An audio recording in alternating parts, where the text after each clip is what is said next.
지난주 초에 바이든 대통령이 자신의 공약대로 아프가니스탄에 주둔하고 있던 미군을 철수하자마자 보수적인 이슬람 무장단체인 탈레반이 수도 카불을 점령했다는 소식이 곧바로 전해졌습니다. 여러분도 아시는 것처럼요, 보수적인 무슬림주의자들인 탈레반은요, 이승들의 자유를 제한하고 남자들 마음대로 아내로 삼는 일을 자행하는 사람들이라 하더군요. 그래서 많은 여성들이 그야말로 공포의 도가니 속으로 빠져들었다고 합니다. 그런데 백성들이 이처럼 공포와 혼란의 도가니로 빠져들 것을 뻔히 알면서도 탈레반이 수도 카불로 진격하자 가니 아프가니스탄 대통령이 곧바로 해외로 도피했다고 하죠. 참으로 슬프고도 충격적인 이야기 아닐 수 없습니다. 반면에 해외로 곧장 달아난 대통령과는 달리 마지막까지 자유를 지킨 관료도 있었다고 하는데, 아프간 정부 최초의 여성 교육부 장관 랑기나 하마디가 그의 주인공으로요, 스마트폰을 이용해 원격으로 영국 BBC 방송과 진행한 인터뷰에서 하마디 장관은요, 지금 나는 창문에서 최대한 떨어진 복도에서 인터뷰하고 있다. 내일 아침까지 우리가 살아있을지 예측하기 어려운 상황이라고 하면서 나 역시 아프가니스탄 모든 어머니와 여성들이 느끼는 공포를 느낀다면서도 11살짜리 내 딸이 꿈꿔왔던 모든 미래를 누릴 수 있기 바란다며, 만약 살아남는다면 수백만 소녀들이 꿈꿔왔던 모든 미래를 위해서 싸울 것이다 라고 담대히 말했다고 합니다. 이처럼 전혀 상반된 두 지도자의 이야기를 들으면서 여러분 보세요. 우리가 절대절명의 위기에 처했을 때 자신이 살고자 도망치는 지도자가 아니라 자신의 목숨을 걸고 우리를 싸우는 지도자가 필요하다는 생각을 하게 됩니다. 그래서 우리가 사는 미국에, 그리고 우리 조국 대한민국에 자신의 이익을 쫓는 지도자가 아니라 국민을 위해 희생하는 진정한 지도자가 세워지기를 소원합니다. 그런데요, 우리에게 참으로 기쁜 소식이 있습니다. 그것은 우리 각자의 인생을 영원한 생명길로 인도할 영적인 지도자인 예수 그리스도가 있다는 거예요. 오늘 우리가 함께 살펴보는 요한복음이요, 그것을 너무나도 분명히 보여주고 있는데, 예수님의 12제자인 한 사람인 사도 요한이 기록한 21장에 그친 복음서를 통해서 우리가 믿고 따르는 영적 지도자인 예수님이 어떠한 분이신가를 아주 단순하면서 능리한 헬라어 문체로 증가하고 있습니다. 그것은요, 헬라어 문장으로 에이고 에임이라는 것인데, I am, 나는 무엇이다라는 그런 단순한 문장이에요. 그 성경 구절을 소개하면요, 요한복음 6장 47절 48절에서요, 진실로 진실로 내 이르노니 나를 믿는 자는 영생을 갖나니 내가 곧 생명의 떡이다. 생명의 떡이신 예수를 믿으면 우리가 영생을 가진다는 거예요. 요한복음 14장 6절에서는요, 내가 곧 길이요 진리요 생명이니 나로 말미암지 않고는 아버지께로 올 자가 없다. 하나님 아버지께 가려면 길이요 진리요 생명이신 주님을 따라가면 된다는 거예요. 요한복음 8장 12절에서는요, 예수께서 또 말씀하여 이르시되 나는 세상의 빛이니 나를 따르는 자는 어둠에 다니지 아니하고 생명의 빛을 얻으리라. 생명의 빛이신 예수님을 따라가면 생명의 빛을 얻는다는 거예요. 요한복음 15장 1절이죠. 나는 참 포도나무요. 참 포도나무이신 예수님께 붙어 있으면 많은 열매를 맺는다는 거예요. 오늘 우리가 읽은 본문에서는요, 예수님은 나는 선한 목자라고 하시는데, 이 주제를 가지고 읽은 본문을 중심으로 함께 은혜 나누기를 원합니다. 오늘 본문 1절 2절을 제가 다시 읽어보겠습니다. 읽어보면요, 내가 진실로 진실로 너희에게 이르노니 문을 통하여 양의 우리에 들어가지 아니하고 다른 데로 넘어간 자는 들도며 강도요, 문으로 들어간 자는 양의 목자라. 설교를 위해서 이 본문을 묵상하다가 이 교회 근처에 울타리를 쳐놓고 말을 키우는 목장 같은 곳이 생각났어요. 이분 아세요? 어디 있는지? 교회에서 에마우스 나가다 보면 제네 길로 가다 보면요, 큰 푸른 목장에다 나무로 울타리 쳐놨어요. 거기 보면요, 지나가다 보면 말 두 마리가 항상 풀을 뜯어먹는 먹는 모습이 보입니다. 그게 보여요.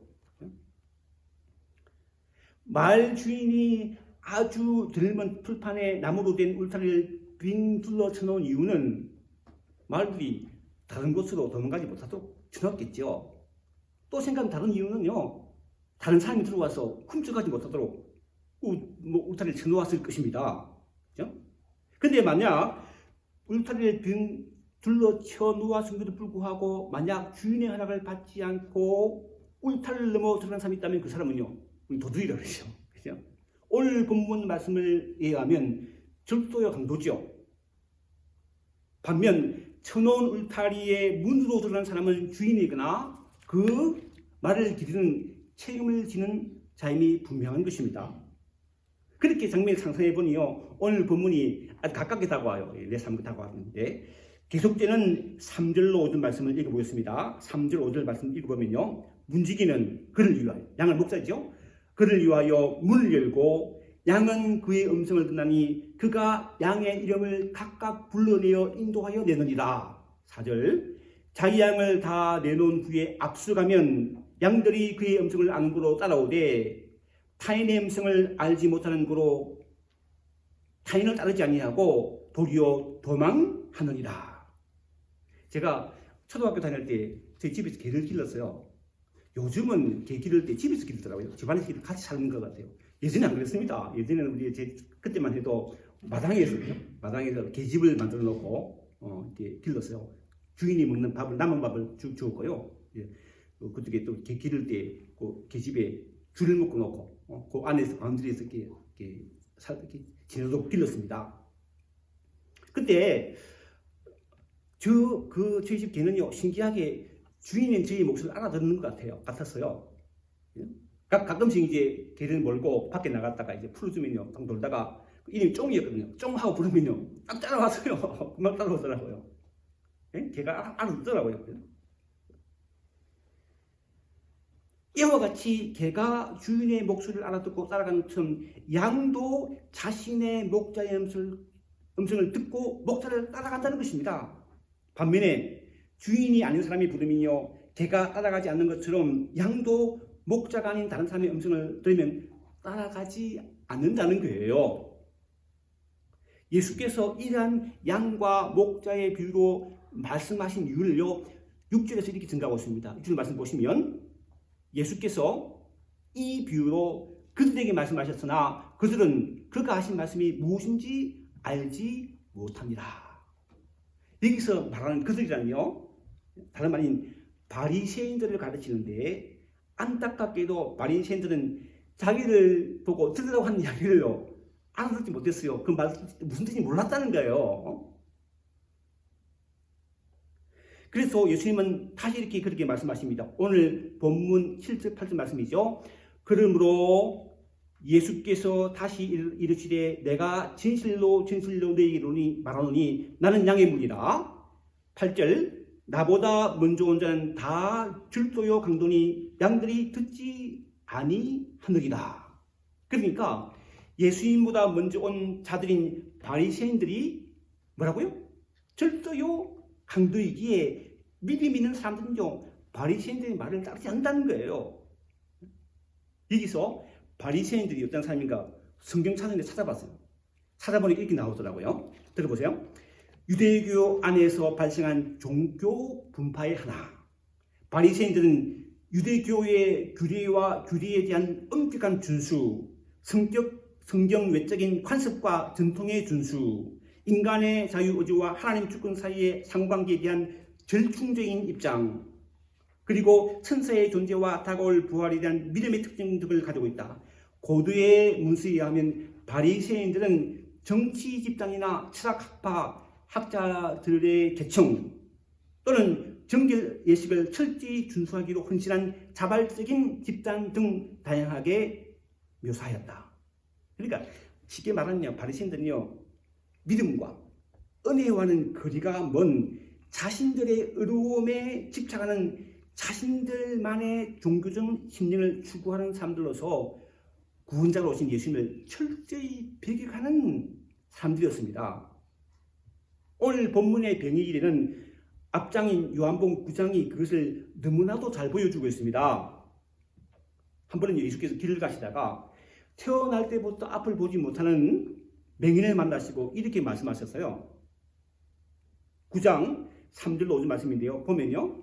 이 사람이나 그 부모의 죄로 인한 것이 아니라 그에게서 하나님이 하시는 일을 나타내고자 하십니다. 때가 아직 낮임에 나를 보내신 이의 일을 우리가 하여 하리라. 밤이 오리니 그때는 아무도 일할 수 없느니라. 내가 세상에 있는 동안에는 세상의 빛이로다 라고 말씀하신 뒤에 땅에 침을 뱉어 진흙을 이겨서 그 맹인의 눈에 바르시고 그에게 실로암 못에 가서 씻으라 하셨고, 그 맹인은요 예수님의 말씀에 순종하여 실로암의 못에 가서 씻음으로 눈이 고침 받는, 눈을 뜨는 기적이 일어났어요. 그러니까 그 기적을 보고요 사람들이 깜짝 놀랐습니다.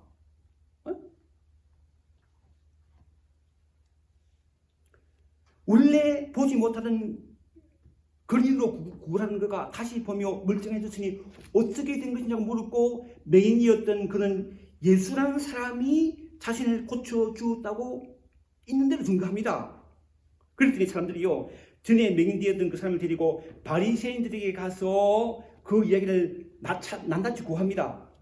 그런데요 문제는요 예수께서 진흙을 이겨 눈을 뜨게 하신 날이 안식일이었다는 것을 바리새인들이 문제 삼았어요. 예? 왜? 안식일날 일하면 안 된다는 건 구분에 따라서 거예요. 안 된다는 거예요. 예수께서 안식일에 진흙을 비벼 맹인의 눈에 바른 일을 했다며 괜한 트집을 잡은 것입니다. 그렇게 트집 잡은 바리새인들은 안식일을 범하는 죄를 범한 예수는 하나님께로부터 온 자가 아니라고 강력하게 주장했습니다. 반면에 어떤 사람들은요, 어떤 바리새인들은 죄인이 어떤 그런 기적을 일으킬 수 있냐고 바리새인들 간에 분쟁이 일어났어요. 그래서 그들은 맹인되었던 사람에게 가서 다시 묻습니다. 17절 말씀 보시면요, 9장 17절. 이에 맹인되었던 자에게 다시 묻되 그 사람이 내 눈을 뜨게 하였으니 너는 그를 어떠한 사람이냐 하느냐 했더니 대답하되 선지자니이다. 자신의 눈을, 여러분 보세요. 눈을 못 떴다는 맹인이가 얼마나 고통스럽겠어요. 자신의 눈을 고쳐준 예수는 하나님이 보내신 선지자라는 맹인의 대답에 할 말이 없어진 유대인들이 그 맹인의 부모를 불러서 어떻게 된 일이냐고 다그칩니다. 그래서 부모는요 이미 유대인들이 누구든지 예수를 그리스도라, 즉 하나님이 기름 부으신 선지자로 인정하는 자는 출교하러 내쫓기로 기한 것을 알고 두려워하여 우리는 모르는 일이 장성한 아들에게 물어보라고 이렇게 애들로 대답합니다. 그러자 급해진 바리새인들은 맹인을 다시 불러 이렇게 다그칩니다. 요한복음 9장 24절이죠. 읽어보면 이에 그들이 맹인이었던 사람을 두 번째 불러 이르되 너는 하나님께 영광을 돌리라. 우리는 이 사람이 죄인인 줄 아노라. 자신들의 종교적인 특권을 유지하기 위해 예수를 부정하고 싶은 좁은 마음이 담겨있는 바리새인들의 말에 눈을 고침받은 맹인은 이렇게 아주 차분하게 대답합니다. 25절이죠.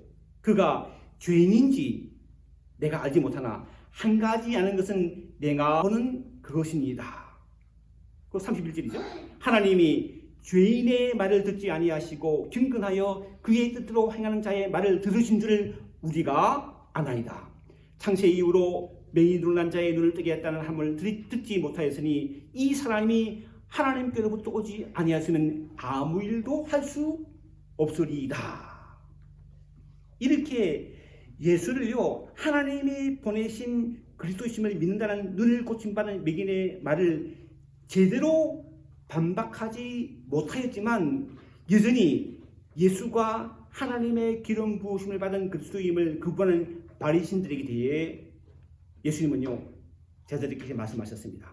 요한복음 9장 41절이죠. 예수께서 이르시되 너희가 맹인되었더라면 죄가 없어지니와 번덕하니 너희 죄가 그대로 있느니라. 이러한 배경에 사신 오늘 본문에 비유해서 주님은 이렇게 말씀하십니다. 우리가 잘 아는 말씀이죠. 9절 10절 말씀이죠. 내가 문이니 누구든지 나로 말미암아 들어가면 구원을 받고 또는 들어가며 나오며 꼴을 얻으리라. 도둑이 오는 것은 도둑질하고 죽이고 멸망시키는 것뿐이요 내가 온 것은 양으로 생명을 얻게 하고 더 풍성히 얻게 하려는 것이다. 여러분, 세상의 모든 사람들은요 떠들리고 힘든 삶이 아니라 풍성한 삶을 살기를 원합니다. 그렇지 않아요? 우리 한평생 사는데 풍성히 살기를 원하죠. 여유가 없습니다. 이와 같이 우리가 신앙생활을 하는 것도 풍성한 삶을 살기를 원하기 때문이죠. 근데요, 어떻게 신앙생활을 하는가가 중요하다는 거예요. 제대로 된 신앙생활을 하지 않으면 풍성한 삶을 전혀 누리지 못하기 때문입니다. 초대교회 바리새인과 같은 유대인들이 바로 구라에 있었다는 거예요. 그들은 나름대로 열심히 신앙생활을 했어요. 열심히 신앙했지만 풍성한 삶을 누리는 그냥 율법을 지켜야 한다는 것에 매여 그야말로 누가 보기에도 여유가 없는 팍팍한 삶을 살았다는 거예요. 혹 우리는 그렇지 않습니까? 신앙생활로 풍성한 삶을 누리기보다는 여러분 신앙생활 하는데 무언가 몸이 건조하지 않은지요. 이러한 사람들에게 주님께서 이렇게 말씀하십니다. 요한복음 5장 39절로 40절 말씀인데요. 너희가 성경에서 영생을 얻는 줄로 생각하고 성경을 연구하거니와 이 성경이 곧 내게 대하여 증거하는 것이다. 그러나 너희가 영생을 얻기 위하여 내게 오기를 원하지 아니하는도다. 우리는 요즘 매일 월요일부터 토요일까지 말씀 묵상하고 있죠. 제가 오늘 말씀을 보내고 기도 제목 보냅니다. 그죠? 그 목적은요, 생명을 주시는 주님께로 나아가라는 것을 기억하라는 거예요. 말씀을 통해 주님께로 나아가 주님과 친밀한 관계를 맺을 때에 비로소 우리에게 풍성한 삶이 주어지기 때문입니다. 여러분, 말씀을 읽고 그치지 마세요. 말씀을 통해 주님 앞에 나아가야 된다. 내가 나아가야 된다는 거예요. 예? 이처럼 우리가 믿는 주님은 선한 목자이시기에 우리가 선한 목자이신 주님을 따라가면 우리는 풍성한 삶을 누리게 된다는 거예요. 오늘 본문 11절로 15절 말씀을 제가 다시 읽어보겠습니다. 11절 보면요. 나는 선한 목자라. 선한 목자는 양들을 위하여 목숨을 버리거니와 삭구는 목자가 아니요 양도 제 양이 아니라 이리가 오는 것을 보면 양을 버리고 달아나니 이리가 양을 물어가고 또 해치느니라. 달아나는 것은 그가 삭군인 까닭에 돌보지 아니합니다. 나는 선한 목자라. 나는 내 양을 알고 양도 나를 아는 것이 아버지께서 나를 아시고 내가 아버지를 아는 것 같으니 나는 양을 위하여 목숨을 버리노라. 여러분, 세상에요, 돈을 받고 일하는 사람은요, 돈 받은 만큼 일합니다. 그렇잖아요. 돈 받은 만큼 일하지. 또 하기 싫으면 일 안 해요. 돈 싫다 일 안 해요. 그죠? 그러나 똑같은 일도 돈이 아니라 사명감으로 일하는 사람은요 다릅니다. 받는 돈에 상관없이 최선을 다합니다. 여러분, 바로 우리 주님이 그러하시다는 것입니다. 우리가 믿는 예수님은요 사명감을 가지시고 우리를 풍성한 생명길로 인도하시는 선한 목자로서 양들인 우리를 위하여 스스로 목숨을 버리셨습니다. 우리가 믿고 따르는 스스로 목숨 버리신 선한 목자이신 예수님을요 이사야 선지자는 이렇게 예언했어요. 이사야서 40장 10절로 11절 말씀 제가 읽어보겠습니다. 보라, 주 여호와께서 장차 강한 자로 임하실 것이요 친히 그의 팔로 다스리실 것이라. 보라, 상갑이 그에게 있고 보응이 그의 앞에 있으며 그는 목자같이 양떼를 먹이시며 어린 양을 그 팔로 모아 품에 안으시며 젖먹이는 암것들을 온순히 인도하시리로다 하십니다. 여러분, 지금 예수 믿는 우리뿐만 아니라 아직 믿지 않은 이를 위해서도 예수님은 선한 목자가 되어 그들을 이와 같이 구원의 길로 인도하실 것이라고 오늘 본문 16절에 증거합니다. 16절을 보시면요, 또 이 우리에 들지 않은 다른 양들이 내게서 내가 인도하여야 할 터이니 그들도 내 음성을 듣고 한 무리가 되어 한 목자에게 있으리라. 사랑하는 성도 여러분, 사람이요 친구를 위하여 자기 목숨을 버리면 이보다 더 큰 사랑이 없다겠습니다. 그렇죠. 친구가 나를 위해 죽었다. 그럼 평생 친구께 감사하고 살아야죠. 그죠? 이와 같은 큰 사랑으로 우리를 위해서 한 발 더 나아가 모든 사람을 위하여 목숨을 버리시되 지금도 우리와 함께 하시어 우리를 앞서 인도하시는 선한 목자 되신 예수님이시라는 거예요. 그러므로 어느 길로 가야 할지 알 수 없는 참으로 막막하고 어두운 이 시대에 변함없이 여전히 우리 앞서 가시는 선한 목자이신 예수님을 믿음으로 따라감으로 풍성한 생명의 복을 누리는 저와 여러분 되시기를 주님의 이름으로 축원합니다. 기도하겠습니다. 사랑하는 주님, 우리 앞서 가시는 선한 목자이신 예수님을 믿음으로 따라감으로 풍성한 생명의 복을 누리며 살아갈 수 있도록 은혜를 베풀어 주옵소서. 예수님의 이름으로 기도합나이다. 아멘.